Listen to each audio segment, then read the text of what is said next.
Muito boa tarde, senhoras e senhores. Vamos iniciando a live deste dia 8 de abril, esta quarta-feira, a respeito dos casos do coronavírus no estado do Rio Grande do Sul, salientando a todos que mantém-se aquelas recomendações do cuidado consigo mesmo, cuidado com as pessoas que estão à volta, né? O compromisso de enfrentamento ao coronavírus é de todos nós, como diz a nossa campanha, uma mão lava a outra, porque protegendo a si, está protegendo aos outros também que estão à sua volta. Nós temos hoje no Rio Grande do Sul 555 casos confirmados de coronavírus. O município de Caxias do Sul se tornou o segundo em números absolutos de casos no estado, são 31 casos em Caxias do Sul, e Bagé em terceiro lugar com 27 casos de coronavírus confirmados. Houve um crescimento de 9% entre um dia e outro, né, em relação aos casos confirmados anteriormente, então se redobra a necessidade de atenção, dos cuidados, da política do distanciamento social. Esse enfrentamento é contínuo e nós ainda estamos apurando dados, informações dos leitos hospitalares, dos testes, da pesquisa científica que vai ser feita com a Universidade Federal de Pelotas, que deve começar a pesquisa de campo nesse final de semana. Tudo isso vai nos fazer ter melhor condição de apurar a evolução do coronavírus no estado, mas neste momento os dados que dispomos já são suficientes para reforçar o alerta do distanciamento social, do ficar em casa. Tivemos um crescimento em um dia apenas de 9,3% no número de casos confirmados no Rio Grande do Sul. Nós lamentamos todas as mortes até aqui ocorridas, né? São 9 mortes ocorridas no Rio Grande do Sul em função do coronavírus. Todas as mortes, evidentemente, nos deixam consternados e nós lamentamos. Mas tem uma, a mais recente, o 9º caso acontecido no Rio Grande do Sul, que precisa ser destacado por dois motivos. Primeiro, porque é da primeira profissional da área da saúde que nós perdemos. É a Mara Rúbia Silva Cáceres, que era técnica em enfermagem, morava em Alvorada e era técnica em enfermagem no Hospital Conceição. E é também a vítima mais jovem no estado, com 44 anos. O nosso abraço à Mara, aos seus colegas de trabalho profissionais da saúde, aos familiares da Mara, nosso abraço nesse momento de tristeza e reforçando o nosso agradecimento aos profissionais de saúde que se expõem aos riscos em função do tratamento de tantas outras pessoas. Ela tinha o histórico de asma, né, uma síndrome respiratória, mas ainda assim uma profissional de saúde que infelizmente se perde nesse momento e reforça o cuidado que todos devem adotar em relação ao novo coronavírus. É algo real, né? Nós temos perdas de vida e vamos ter mais perdas de vidas, infelizmente. O que nós não podemos admitir é que venhamos a perder vidas por deixar de prevenir, deixar de cuidar, deixar de atender. E é por isso que se reforça a política do distanciamento social. Vamos começar destacando nesta live as notícias na área da saúde. Lembrando que nós estamos trabalhando diariamente para conseguirmos obter, né, e acelerar a distribuição de todos os equipamentos de proteção individual, especialmente para que todos os profissionais da área da saúde possam atuar com o máximo de proteção nas suas atividades. E os itens até agora comprados pelo Estado ou vindos do Ministério da Saúde já somam mais de 500 mil máscaras, 525 mil máscaras, 459 mil luvas, 19 mil aventais, 3 mil sapatilhas, 11 mil toucas, 1.700 óculos de proteção. Nessa semana ainda nós vamos enviar mais 273 mil máscaras, 536 mil luvas, mais 5 mil sapatilhas, 470 mil toucas e mais de 1.000 óculos de proteção. A Defesa Civil já enviou doações recebidas por entidades, empresas e pessoas físicas, quase 7 mil máscaras, mais de 1.000 litros de álcool gel e quase 85 mil luvas. Nosso agradecimento a todos que estão fazendo doações, a nossa Defesa Civil ajudando na distribuição, ao Exército Brasileiro, e o Estado do Rio Grande do Sul ainda está providenciando a aquisição de mais materiais de equipamentos de proteção individual no nosso Estado. A nossa secretária Arita Bergman está aqui conosco e que ontem também, junto conosco, fizemos a assinatura de um acordo com o Ministério Público do Estado do Rio Grande do Sul para 4,95 milhões de reais, quase 5 milhões de reais, que vão ser utilizados para a habilitação de hospitais, com a estruturação de novos leitos, nessa fase que vai se aproximando, mais estressante, com maior número de casos. A partir de um acordo assinado com o Ministério Público do Trabalho, nós vamos ter o repasse do Fundo de Reconstituição de Bens Lesados, esses 5 milhões de reais, que vão ser usados para a estruturação de 30 leitos no estado do Rio Grande do Sul, a Santa Casa de Uruguaiana, o Hospital São Carlos de Farroupilha, o Hospital de Caridade Nossa Senhora Auxiliadora de Rosário do Sul e a Associação Hospitalar de Santo Ângelo, secretária Arita. Muito bem. Em primeiro lugar, gostaria também de manifestar meus sentimentos, porque perdemos uma colega, mas nós ainda não perdemos a guerra e temos muito trabalho pela frente. E certamente esse recurso é bem-vindo, ele vai viabilizar a possibilidade de abrirmos 30 novos leitos. E hoje tivemos também a oportunidade de verificarmos uma orientação do Ministério da Saúde para podermos, junto com os hospitais que têm o espaço físico preparado, mas ainda não têm equipamentos, porque o processo de compra não está 100% resolvido desses equipamentos necessários, da possibilidade de adequar nesses espaços essas UTIs provisórias por 90 dias, usando os leitos da área de recuperação e os próprios carrinhos de anestesia. Então, também vamos partir para este plano B, porque com isso vamos agilizando e preparando na nossa rede hospitalar para ter a retaguarda necessária, porque, em primeiro lugar, temos que preservar a vida. Essa é a nossa meta e a nossa missão. Antes de passarmos para os dados de segurança, alguma coisa a acrescentar na área da saúde, secretária? Bom, eu gostaria também de dizer aqui que, além desses equipamentos de proteção individual dos trabalhadores de saúde, nós estamos também já com um novo processo de compra. Queremos comprar mais de 1 milhão de máscaras e assim sucessivamente. Esperamos em breve podermos dar também essa informação de novas aquisições. Perfeito. Como o governo do estado, ele faz a média e alta complexidade, responde por média e alta complexidade em boa parte dos municípios que não são de gestão plena. Os municípios fazem a atenção básica, a atenção primária em saúde.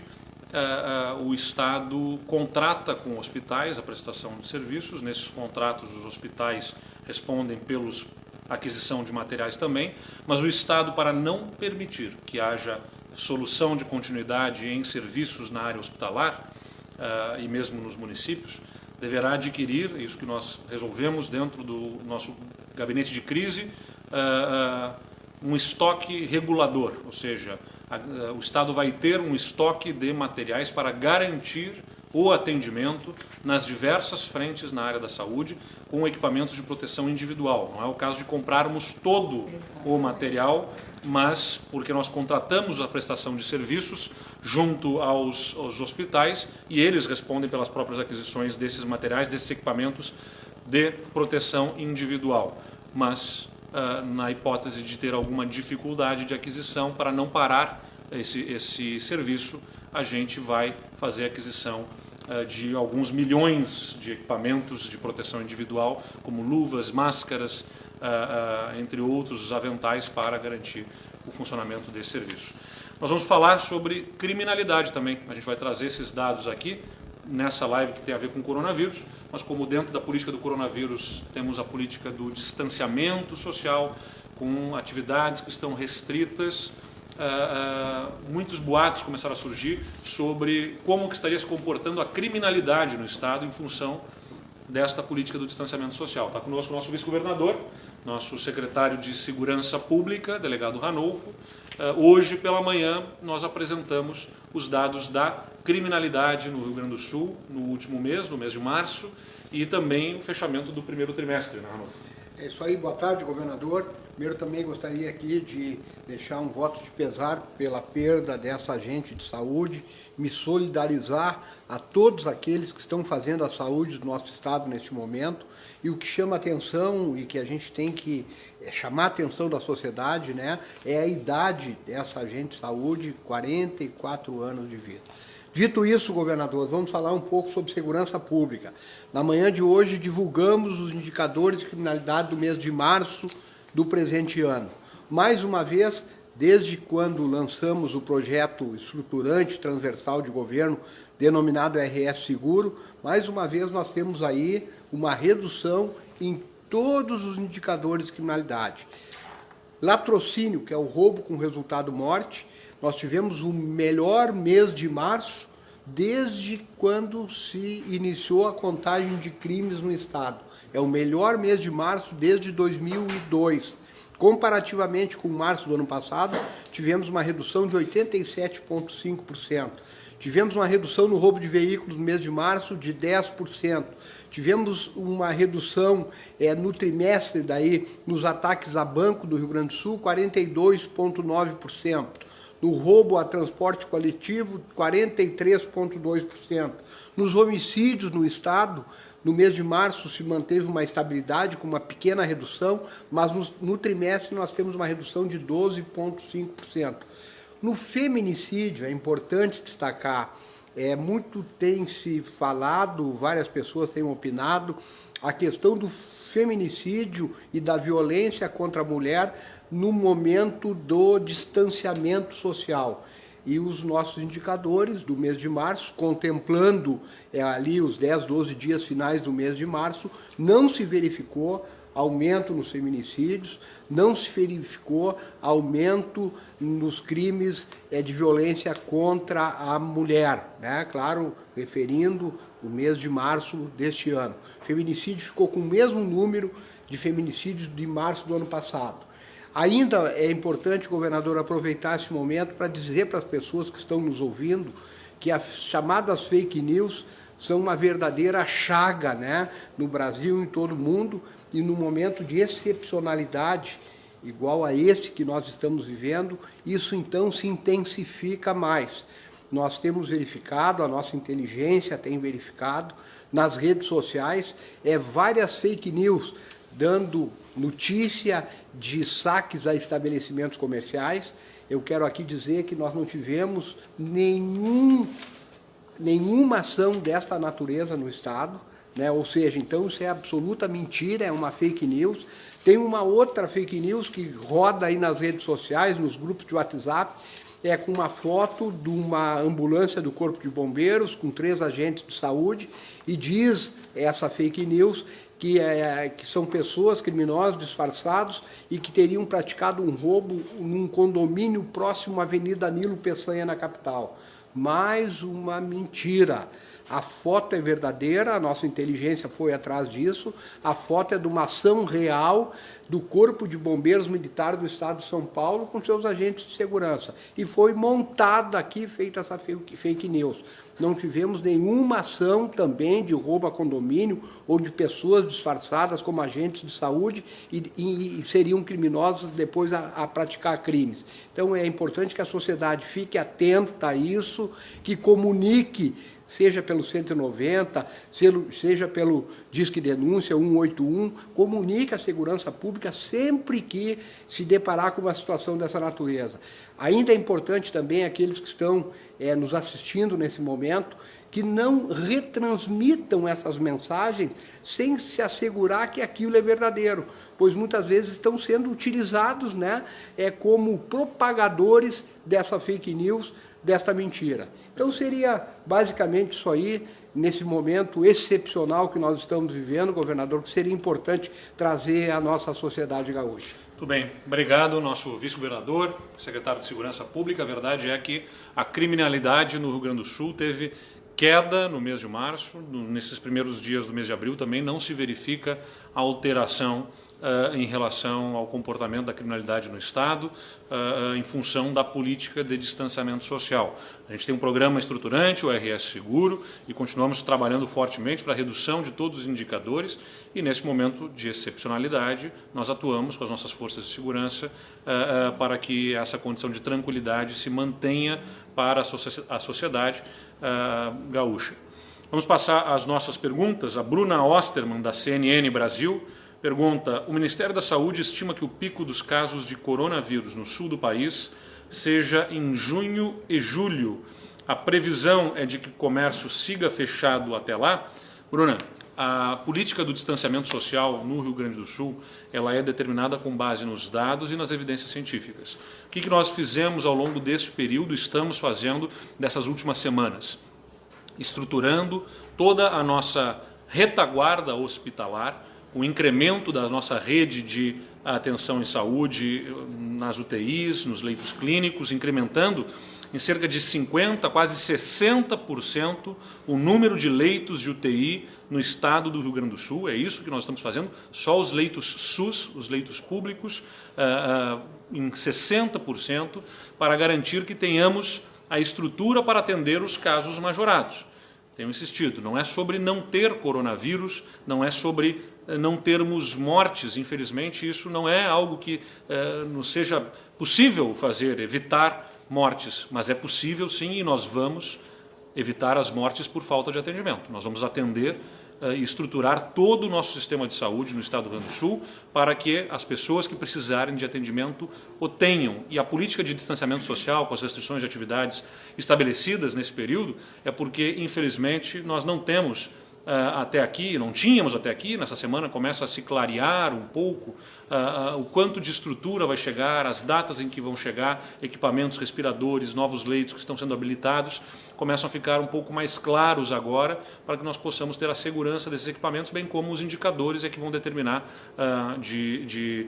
qual a tendência do crescimento, dos casos diagnosticados, dos leitos, a ocupação de leitos na capital, na região metropolitana, no interior. Tudo isso é que vai servir para dimensionar a política do distanciamento social. Não trabalhamos com a hipótese de comércio fechado até junho, não teria como sustentar uma ação como essa. Estamos confiantes que os resultados que temos agora, associado a um melhor monitoramento, a melhor política de testes, as pesquisas científicas, vão nos permitir ter um monitoramento em tempo real da evolução do número de casos, as tendências, para acionar, mediante a necessidade, a maior restrição, se for o caso, nas políticas de distanciamento social. Secretária Rita, quer agregar alguma coisa? Eu queria, embora não seja diretamente a pergunta, mas eu queria aproveitar para informar que o Ministério da Saúde hoje publicou uma portaria dobrando o valor do incentivo para os leitos de UTI a R$ 1.600 a diária.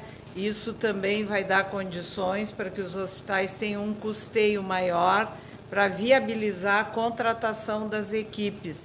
E estamos encaminhando, então, para o Ministério da Saúde a lista atualizada de todos os serviços que estão prontos no estado do Rio Grande do Sul, serviços novos, ampliados de leitos, para podermos dar conta do que o nosso governador acaba de responder e falar.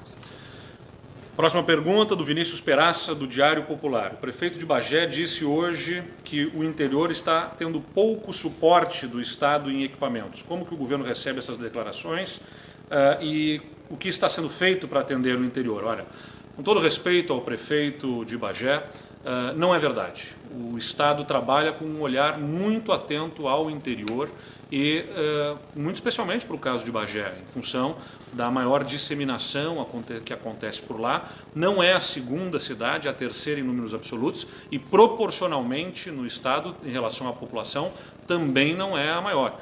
Mas assim, ainda assim, um caso muito sensível e especial de Bagé, porque o epicentro, a disseminação do vírus se deu pela contaminação de um médico que justamente atendendo pacientes, deu início ao processo de disseminação do coronavírus na cidade de Bagé.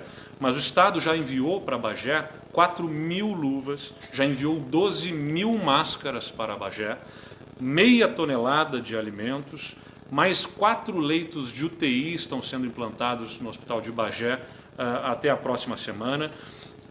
Disponibilizamos os recursos, o governo federal disponibilizou 32 milhões para o Estado do Rio Grande do Sul.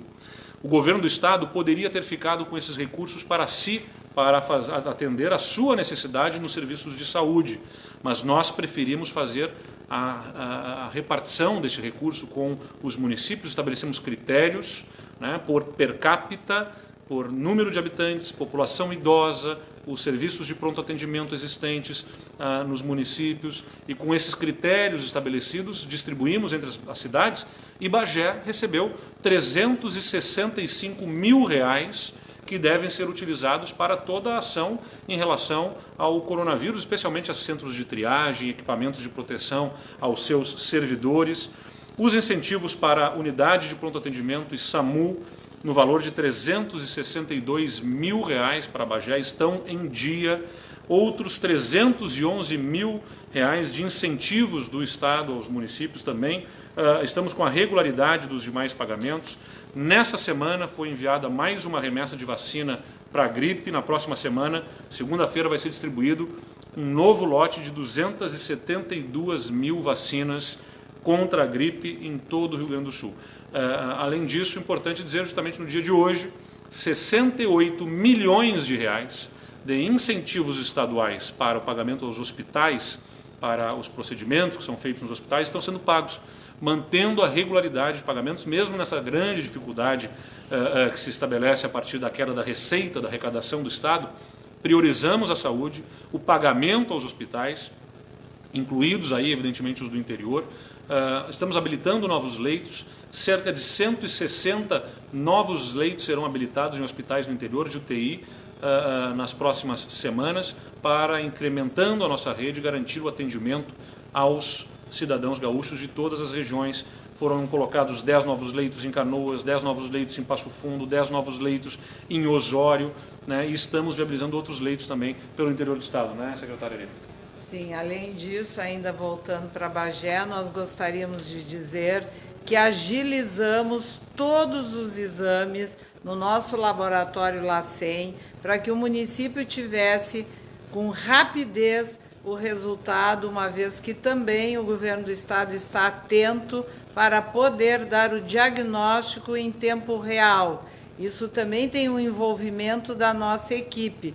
E ainda complementando, nós estamos muito hoje celebrando na data da instalação dos 10 leitos locados pelo governo do estado, dos 83, hoje 10 em Caxias. Colocamos 10 leitos em Santa Maria, que também são dos leitos locados pelo governo do estado. Então, o governo está se movimentando, está preparando a rede, e certamente vamos vencer também mais esse grande desafio. E sabendo que Bagé enfrenta essa dificuldade, ainda conversava aqui com o nosso vice-governador, secretário de Segurança Pública, Bagé, nós deslocamos para lá a parte da Força Nacional para atendimento nos presídios que estava no estado, para ajudar o estado nos processos de gestão do sistema penitenciário, especialmente encharqueadas, e que foram deslocados para Bagé em função da evolução do quadro do coronavírus lá, para garantir o atendimento no sistema penitenciário de Bagé sem qualquer sobressalto aí nos próximos dias, em função de se observar afastamento de servidores na área do sistema penitenciário lá. É a Força de Cooperação, que são agentes penitenciários federais, uma demanda do prefeito de Bagé apresentada para nós na semana passada. Imediatamente o secretário César Facioli destinou 31 desses agentes penitenciários federais que estão, desde a semana passada, trabalhando no presídio regional de Bagé, a fim de evitar qualquer anormalidade naquela casa prisional. Então, eu entendo o prefeito Divaldo Lara, prefeito, toda a nossa solidariedade ao povo de Bagé. Sabemos que está sob intensa pressão o prefeito sobre essa condição. Eu fui prefeito, sei como essa pressão na porta do prefeito atinge, mas é importante deixar claro, o governo do estado está atento, é solidário e não apenas nas palavras, nas ações, nos repasses de recurso, né, e nas ações práticas na ponta com todas as cidades do interior. Matheus Beck, do G1, e Patrícia Comunello, do Jornal do Comércio, apresentaram questões sobre o volume de casos de Porto Alegre. Querem saber se não é necessário reforçar a estratégia de enfrentamento nos hospitais, inclusive as regras de distanciamento social. Sem dúvida nenhuma, Porto Alegre é quem merece a maior atenção. Ontem ainda fizemos uma reunião importante com o prefeito da capital, Nelson Marquesan Júnior, e com a sua equipe da Secretaria de Saúde, alinhando as nossas estratégias, tanto em relação à alta complexidade nos hospitais. Porto Alegre é um município que tem gestão plena em saúde, ou seja, não é o Estado que faz a gestão dos hospitais aqui, da contratualização com os hospitais, é o município, é a prefeitura que faz, mas, evidentemente, nós estamos juntos nesse processo e, por isso, reunimos as nossas equipes para identificar a melhor forma que o governo do Estado pode se inserir, ajudar, colaborar na construção da política do enfrentamento na cidade de Porto Alegre, né? O enfrentamento do ponto de vista da prevenção do distanciamento social está sendo feito com bastante rigor pelo prefeito Nelson Marquesan, e o governo do Estado dá suporte com as suas forças policiais também, naquilo que se faz necessário, e estamos acompanhando permanentemente a evolução dos indicadores na cidade de Porto Alegre para, se houver a necessidade, instalar novas estruturas, né? Nós, por exemplo, ainda semana passada visitamos lá o Hospital Vila Nova, aqui em Porto Alegre, e o Estado, com a parceria da Bancada Federal Gaúcha, que vai aportar recursos, o Estado está colocando o restante dos recursos, vai viabilizar o incremento do número de leitos de UTI no Hospital Vila Nova. O município também já está viabilizando com recursos seus a ampliação de leitos clínicos no Hospital Vila Nova, e assim estamos identificando todas as forças, todas as áreas necessárias. Por exemplo, o Hospital de Clínicas em Porto Alegre tem um potencial de 105 novos leitos de UTI, e nós estamos, junto com o Hospital de Clínicas, gerenciando e gestionando, junto ao Ministério da Saúde e ao Ministério da Educação, a quem o hospital está vinculado, por ser vinculado à Universidade Federal do Rio Grande do Sul, para que esses leitos do Hospital de Clínicas, o mais rapidamente, possam estar estruturados na sua totalidade, aproveitando essa estrutura que foi ampliada de 70% do Hospital de Clínicas. Secretária Rita, sobre Porto Alegre, quer agregar alguma coisa? Nós estamos também otimistas, porque a diretora-presidente Nadine, do Hospital de Clínicas, nos informa hoje que o planejamento dos 105 leitos está acontecendo com tranquilidade. E eu gostaria de aproveitar, porque ontem lançamos um sistema de monitoramento da taxa de ocupação dos leitos da rede hospitalar, pedindo que os nossos hospitais da capital, que são os grandes serviços, que tem um número expressivo de leitos clínicos e leitos de UTI, bem como a rede estadual, possa fazer o cadastro dos dados de uma forma imediata, para que possamos monitorar diariamente a taxa de ocupação, os casos suspeitos e os casos confirmados. Agradeço a toda a rede hospitalar. A última pergunta é do Jonas Campos, da RBS TV, e ele pergunta, com base nas orientações técnicas da sua equipe, o que o senhor pensa do uso da hidroxicloroquina e da cloroquina? Olha, Jonas, como está já na própria pergunta, a equipe técnica é que deve, os especialistas na área é que devem determinar a forma de uso da hidroxicloroquina e da cloroquina no tratamento. O que ela pode fazer, eventualmente, se for o caso, se os especialistas assim entenderem no uso, é abreviar o tempo de recuperação das pessoas, e nessa condição de abreviar o tempo de recuperação, isso afetará até a demanda pelos leitos. Mas não é algo com o que possamos trabalhar nesse momento, porque não podemos trabalhar com a expectativa de. Nós trabalhamos no momento com a realidade aí estabelecida, e a realidade que aí se apresenta ainda dúvidas sobre a efetividade,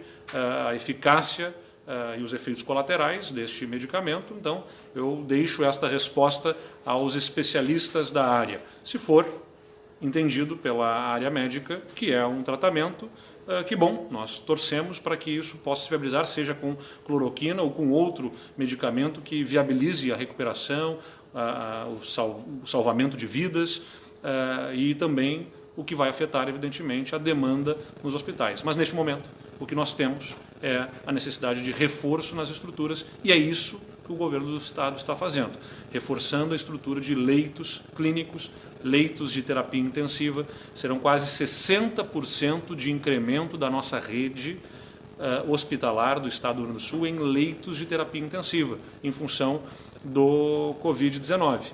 Vejam que, todos os anos, quando nós chegamos ao limite, ao pico da demanda com as síndromes respiratórias agudas graves no Estado, nós chegamos a ocupar cerca de 70% dos leitos de terapia intensiva. Então a gente trabalha com esse espaço que habitualmente se verifica disponível na nossa rede e com um incremento em mais 60% em relação aos 1.000 leitos disponíveis no SUS no estado do Rio Grande do Sul, que pode nos fazer ter cerca de 800, quase 900 leitos no SUS disponíveis para atendimentos de casos de coronavírus no estado do Rio Grande do Sul simultaneamente. Então, esse é o papel do governo do estado, evitar que a curva se acentue, manter dentro da capacidade e aumentar essa capacidade o tanto quanto for possível. Estamos adquirindo equipamentos, adquirindo leitos, adquirindo os EPIs, tudo para o enfrentamento dos casos de coronavírus que podem chegar, pelo que está se observando na tendência mundial, a acontecer aqui no estado do Rio Grande do Sul e, claro, torcendo para que, viabilizando-se um tratamento mais eficaz, a gente possa reduzir essa demanda. Eu não torço para que a gente tenha que usar toda essa estrutura que está sendo reforçada. Que bom se ela for dispensável, mas no momento a gente trabalha com a zona de segurança, com a responsabilidade que a gente tem sobre a saúde e sobre a vida das pessoas. Muito obrigado, nós voltamos amanhã nesse mesmo horário.